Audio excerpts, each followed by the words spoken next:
আমি আজকে আপনাদেরকে নিয়ে যেতে চাই ইন ফ্ল্যাশব্যাক। আমি সময়ের চাকা ঘুরিয়ে আমি একটু পিছে যেতে চাই। আমি যেতে চাই স্বৈরাচার শেখ হাসিনার অন্তিম দিনটিতে।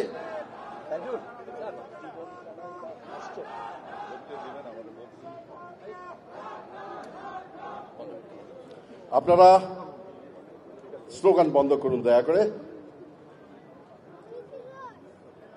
আমি সময়ের চাকা ঘুরিয়ে স্বৈরাচার শেখ হাসিনার অন্তিম দিন অর্থাৎ 31শে আগস্ট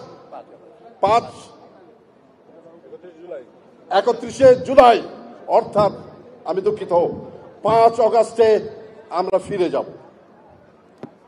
দৃশ্যপট 1, 5ই আগস্ট সকাল 10 ঘটিকা, স্থান রাওয়া প্রাঙ্গণ। এখানে অবসরপ্রাপ্ত অফিসারদের একটি অনুষ্ঠান ছিল। সে অনুষ্ঠান হচ্ছে সংগ্রামরত ছাত্র জনতার সাথে একাত্মতা ঘোষণা করে আমরা ঢাকা শহরের যে কারফিউ দেওয়া হয়েছে সেই কারফিউ উপেক্ষা করে আমরা এখানে একটা প্রসেশন চালাবো এবং সেই প্রসেশন দিয়ে আমরা ঢাকা শহরে প্রদক্ষিণ করব। দৃশ্যপট 2, সকাল 11টা, ঢাকা শহরের চারিদিক থেকে বাঁধ ভাঙা বানের মতো চারিদিক থেকে ছুটে আসছে ছাত্র জনতা। উত্তরা থেকে, মিরপুর থেকে আসছে যাত্রাবাড়ি থেকে, গন্তব্য গণভবন।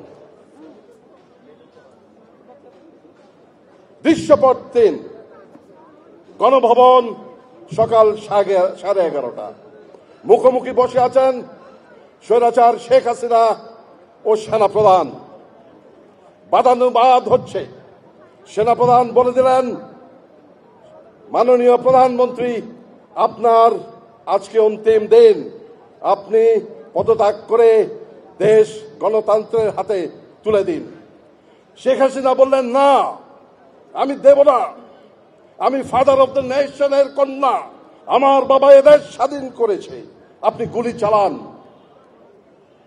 সেনাপ্রধান বললেন, মাননীয় প্রধানমন্ত্রী, আপনি দেশে এখন কি হচ্ছে আপনি জানেন না, আপনি 4 দেওয়ালের মধ্যে অন্তরীণ, আসুন দেখি দেশে কি হচ্ছে। সেনাপ্রধানের নির্দেশে গণভবনের ওয়াল স্ক্রিনে টেলিভিশনের পর্দা ফুটে উঠল। কাকতালীয়ভাবে বাংলাদেশের ঢাকার যতগুলো চ্যানেল আছে সবার ক্যামেরা নিবন্ধ রাওয়ার প্রাঙ্গণে, যেখানে আমরা 200 অফিসার এবং সাথে আশেপাশের জনতা মিলে 105 আমরা দাঁড়িয়ে বিক্ষোভ প্রদর্শন করছি। আমরা বক্তৃতা দিয়েছি, শেখ হাসিনা দেখেছেন। আমরা যখন এখান থেকে মিছিল নিয়ে রাওয়া থেকে বেরিয়ে জাহাঙ্গীর গেটের দিকে অগ্রসর হচ্ছি, তখন আমার কাছে একটা টেলিফোন আসলো চট্টগ্রাম থেকে আমার এক সহকর্মী। আমি বললাম, হ্যালো। বলে, স্যার, আপনাদেরকে লাইভ আমরা ক্যামেরায় দেখতে পাচ্ছি। আমি বললাম, তাই নাকি? বলে, জি স্যার। তো এখন কি আপনাদেরকে দেখে ঘরে আর কেউ নাই স্যার, চট্টগ্রামের সবাই রাস্তায় নেমে এসেছে। এই ছিল আমাদের অবসরপ্রাপ্ত অফিসারদের শেষ নিদর্শন, যে শেখ হাসিনা, স্বৈরাচারী শেখ হাসিনাকে বর্জন করার আমাদের শেষ এক। এটার মাহাত্ম্য এটাই।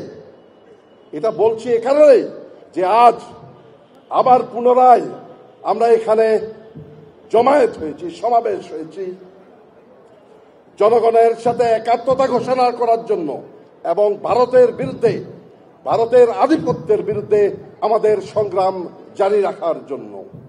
এ প্রসঙ্গে আমি মোদী সরকারকে একটা বার্তা দিতে চাই। মোদীজি, অমিতজি এবং রাজনাথ সিংজি, আপনারা বাংলাদেশ সেনাবাহিনী যেটা দেখেছেন ৭২ সালের সেই সেনাবাহিনী এখন আর নাই।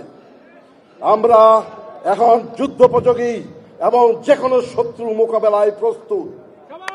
আপনারা আর আস্ফালন তুলবেন না। ইস্টার্ন সেক্টর, ইস্টার্ন কমান্ড গোছানোর ভয় আমাদেরকে দেখাবেন না। শুধু আমরা সশস্ত্র বাহিনী নই, ১৭ কোটি জনতা আছে আমাদের সাথে আপনাদেরকে সীমান্তেই রুখে দিতে। আর বক্তব্য নয়, আমরা আজকে যে জন্য উপস্থিত হয়েছি সেই অনুষ্ঠানে আমরা চলে যাব। আমি একজন মুক্তিযোদ্ধা হিসেবে আমি আপনাদের সবাইকে এবং একজন সামরিক অফিসার হিসেবে আমি আপনাদের সবাইকে আজকের এই অনুষ্ঠানে উপস্থিত হয়ে আমাদের এবং জনগণের সাথে একাত্মতা হওয়ার জন্য অন্তরের অন্তঃস্থল থেকে কৃতজ্ঞতা জানাচ্ছি। সবাইকে ধন্যবাদ। বাংলাদেশ জিন্দাবাদ।